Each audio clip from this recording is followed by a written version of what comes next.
안녕하세요. 반갑습니다. 할렐루야. 아멘.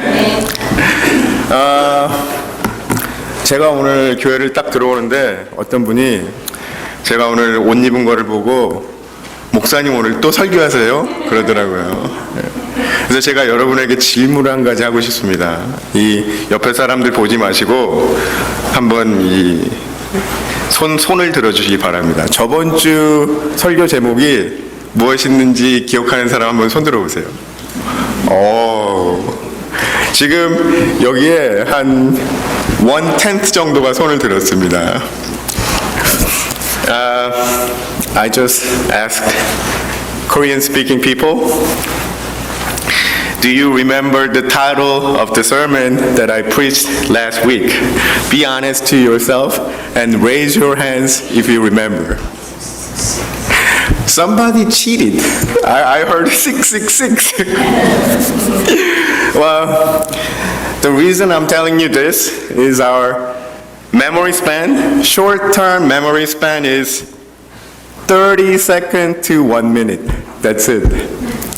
저희들이 짧게 기억하는, 그러니까 저희들이 신경 써서 듣지 않으면은 저희들이 기억하는 시간이 30초에서 1분입니다. 그렇기 때문에 저희가 매일매일 하나님 말씀을 읽고 묵상해야 되는 것입니다. 그리고 잠깐 돌아셔서 까먹으셨다고 너무 걱정하지 마십시오. 다 똑같습니다. 지난주에 제가 18장을 읽어오면은 많은 도움이 될 것 같다고 말씀드렸는데 이 많은 분들이 읽고 왔으리라 믿습니다. 오늘의 말씀은 누가복음 18장 전부 다입니다. 하지만 시간 관계상 31절에서 34절만 읽었습니다. 나머지는 말씀을 전하면서 설명드리겠습니다. 지난주 제 아내가 제 설교 영상을 듣고 나더니 저에게 이렇게 이야기했습니다.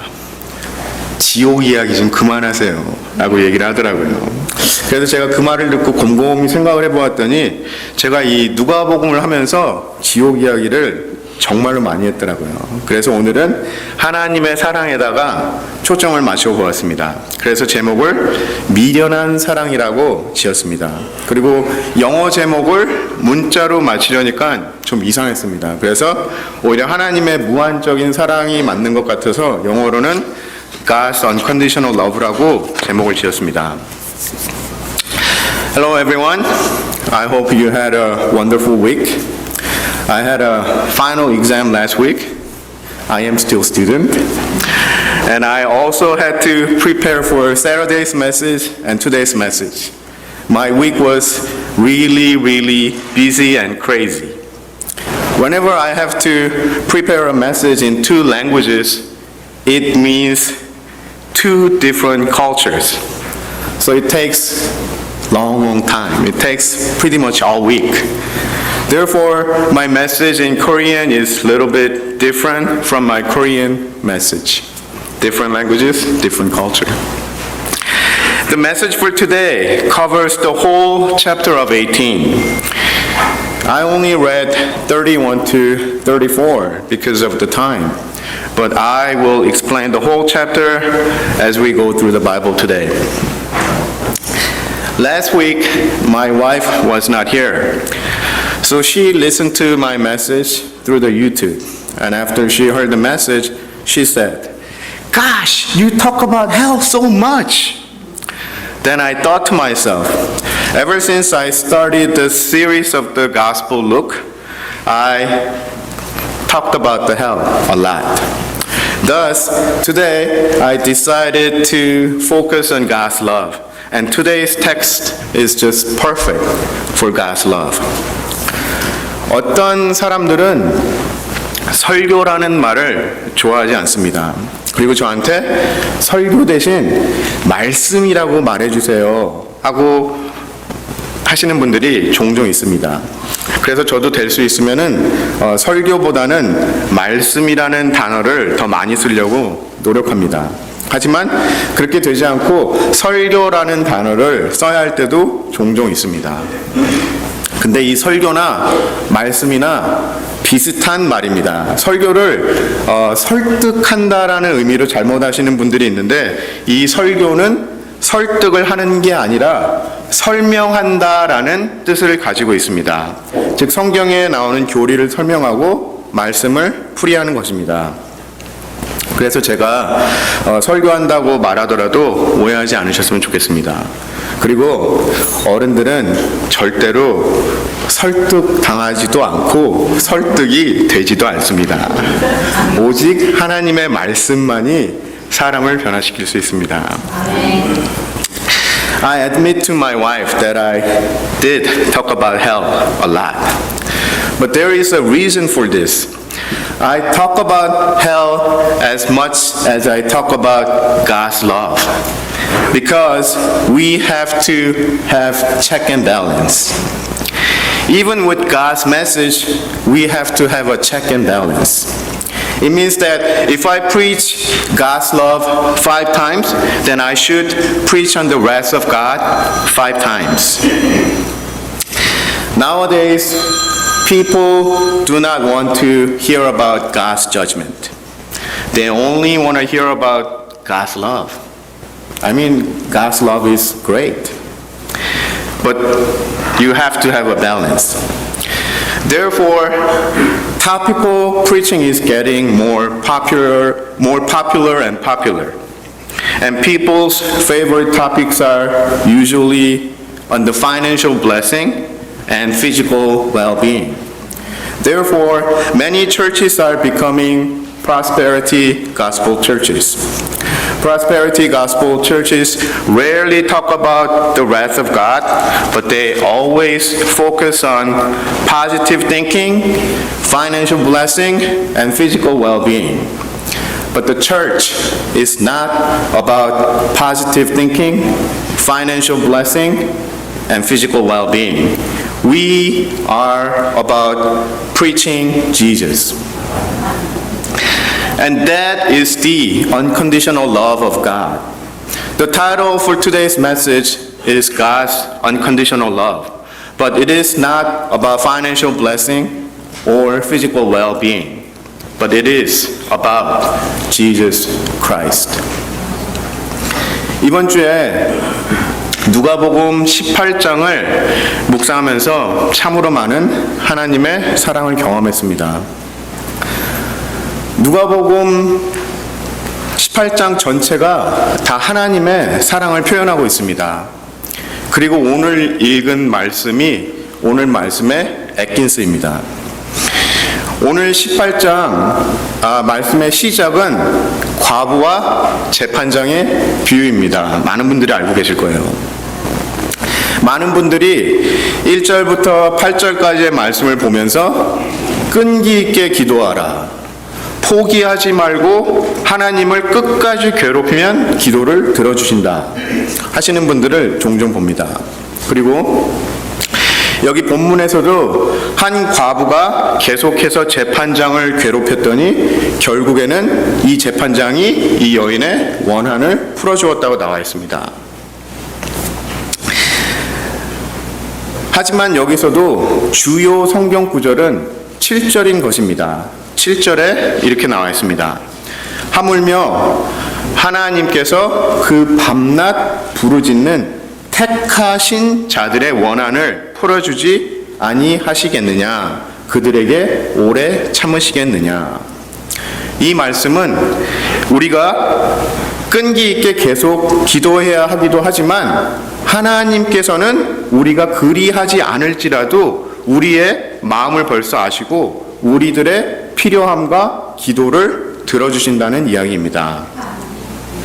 즉 이 말씀은 세상에 하나님을 믿지도 않는 재판장도 여기 앞에 보면은 하나님을 두려워하지도 않고 믿지도 않는다고 나와 있습니다. 이러한 재판장도 이 정도로 과부의 부탁을 들어주고 있는데 너희를 사랑하는 하나님께서는 너희들을 어떻게 대해 주시겠느냐를 설명하고 있는 것입니다.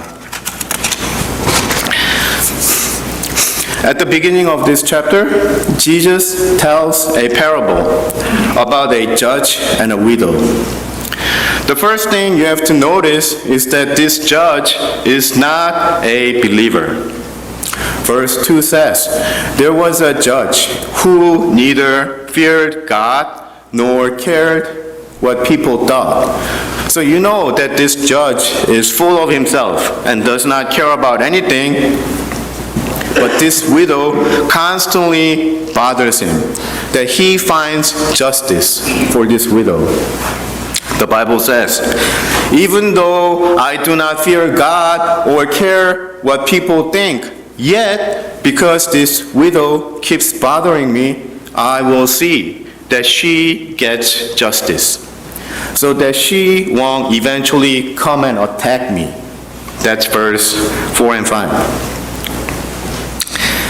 Many people think that this is about praying to God relentlessly and God will hear your prayer.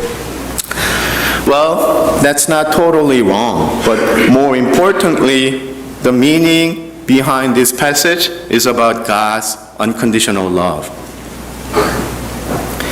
Jesus is saying that even this judge who does not fear God will do what this widow asks because she constantly bothers him. But how much will the Father in heaven do for you?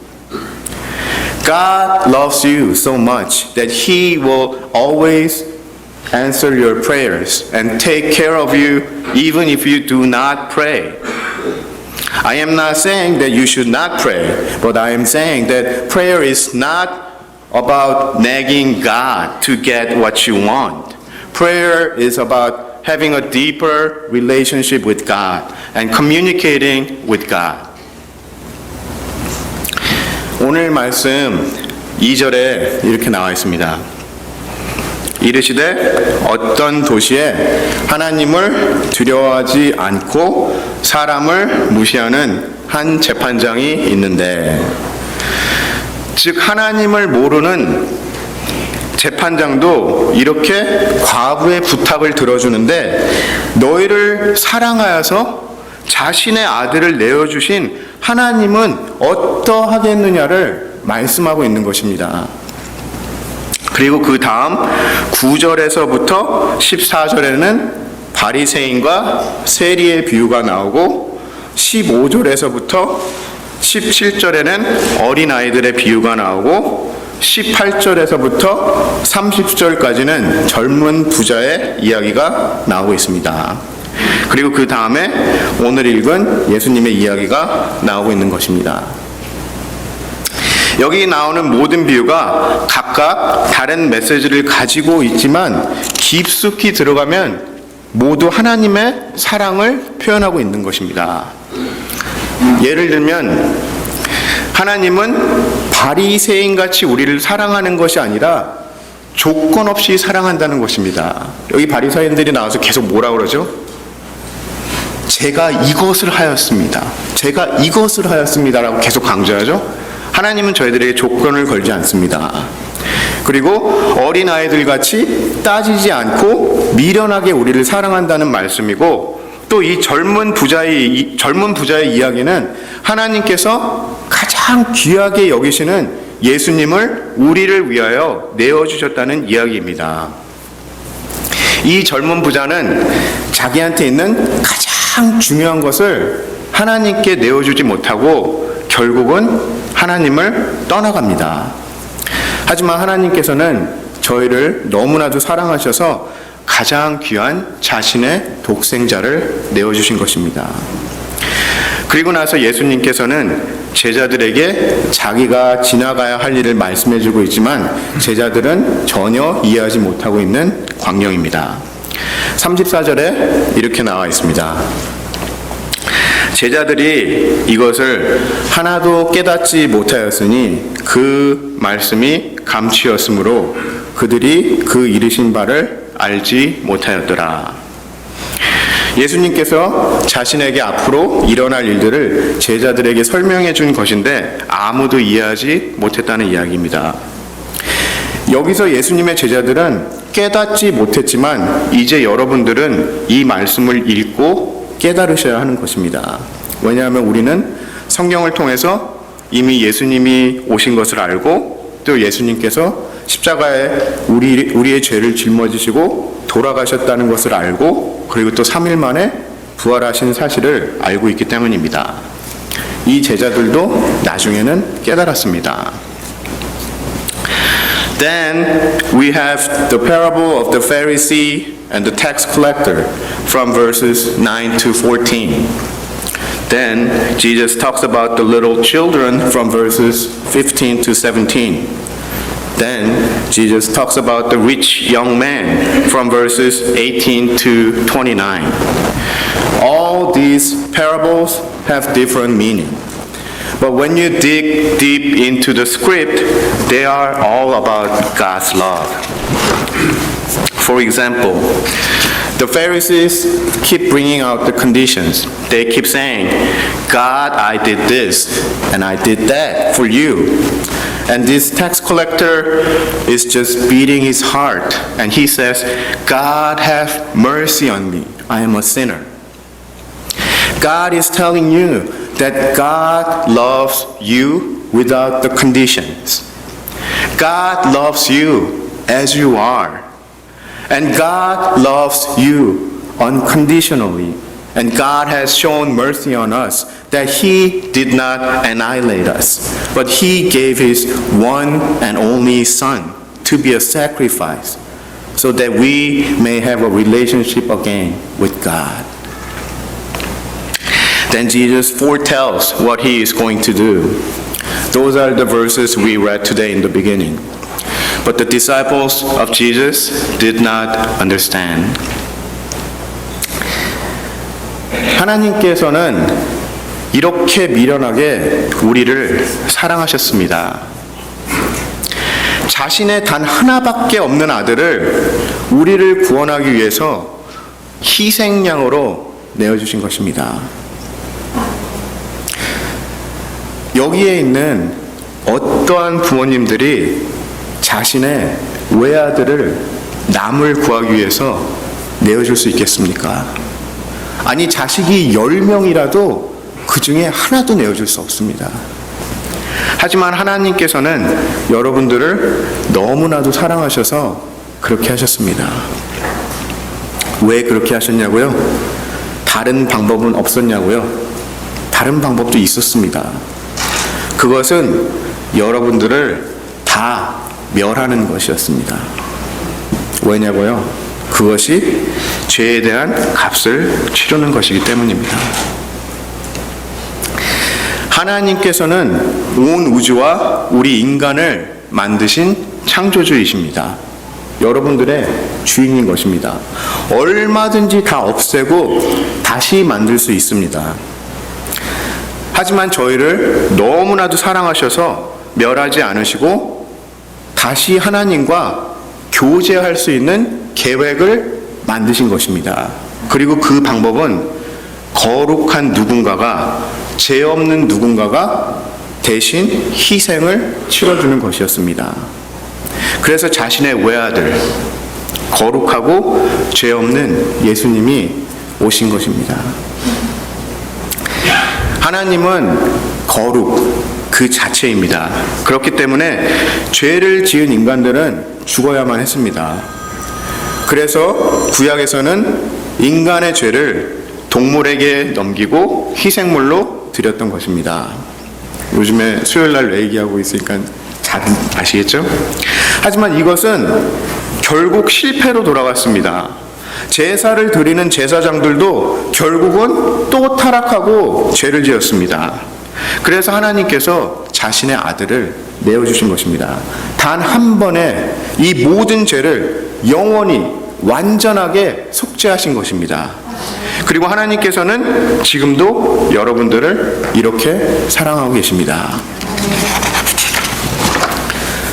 From verses 31 to 34, Jesus says, We are going up to Jerusalem, and everything that is written by the prophets about the Son of Man will be fulfilled.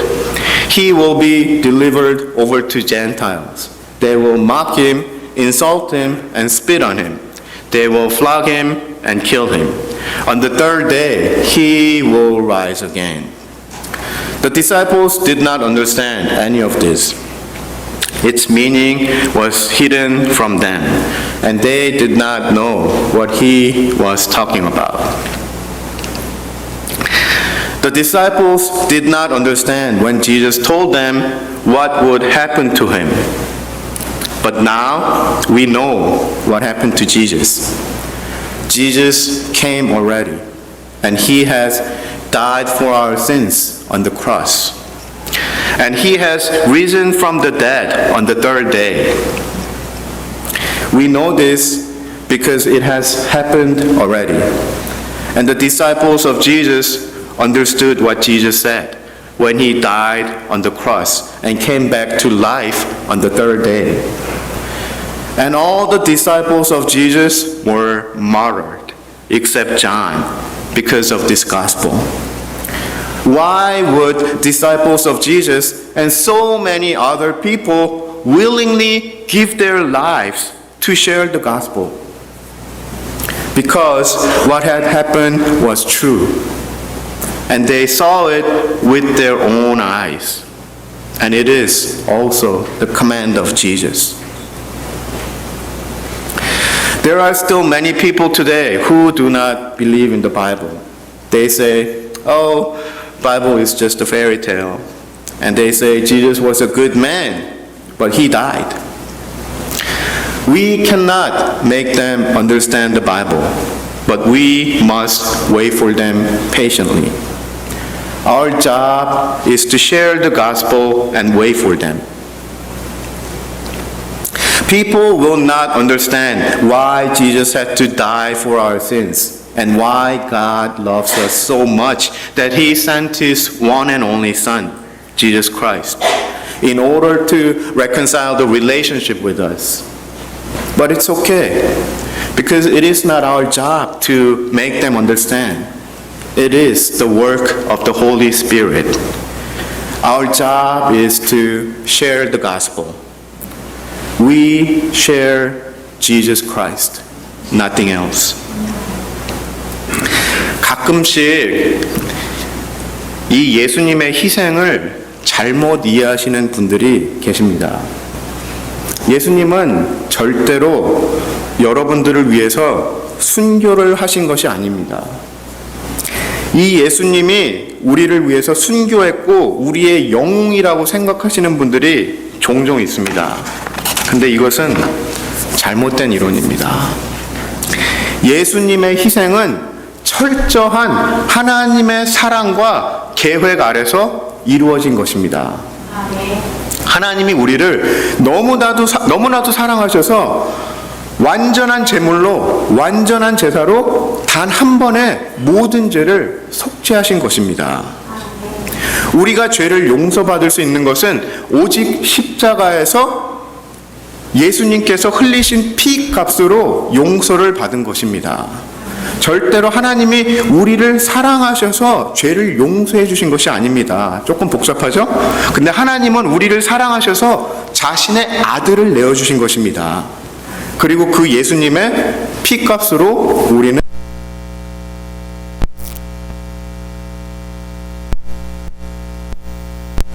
Sometimes even the believers think of Jesus as some kind of a hero or a martyr. But that goes totally against God. That contradicts the truth in the Bible. The death of Jesus Christ is the fulfillment of God's plan, and Jesus' resurrection is the victory against the darkness. You are not forgiven because God loves you. You are forgiven because Jesus died on behalf of you for your sins on the cross. You are forgiven only by the blood of Jesus Christ.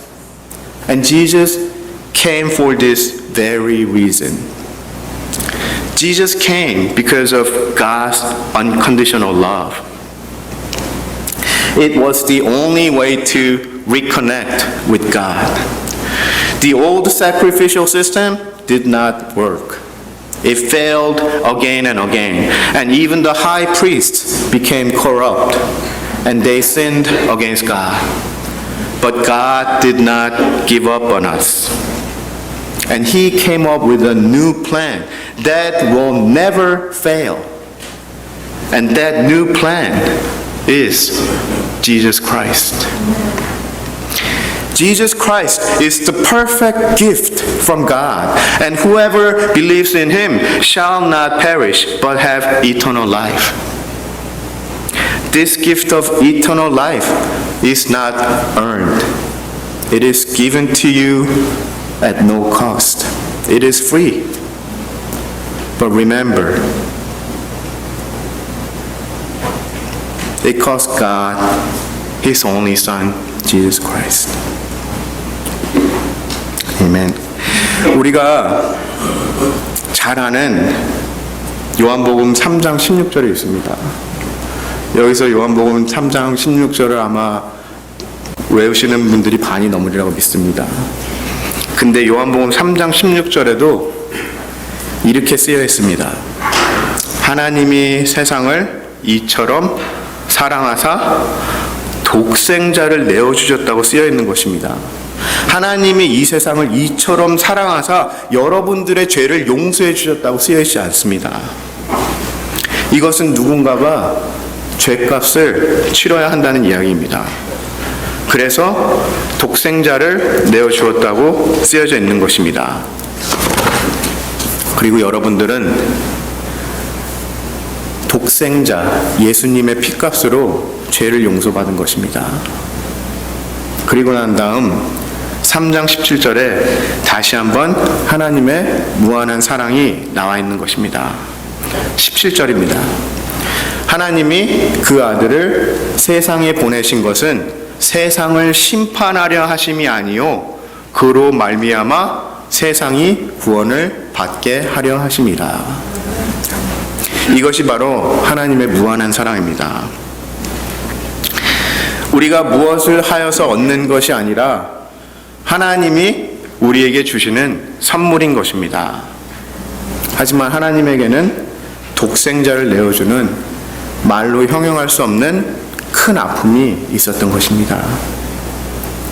그리고 하나님께서는 지금도 여러분들을 이렇게 사랑하고 계십니다. 그리고 여러분들을 부르고 계십니다.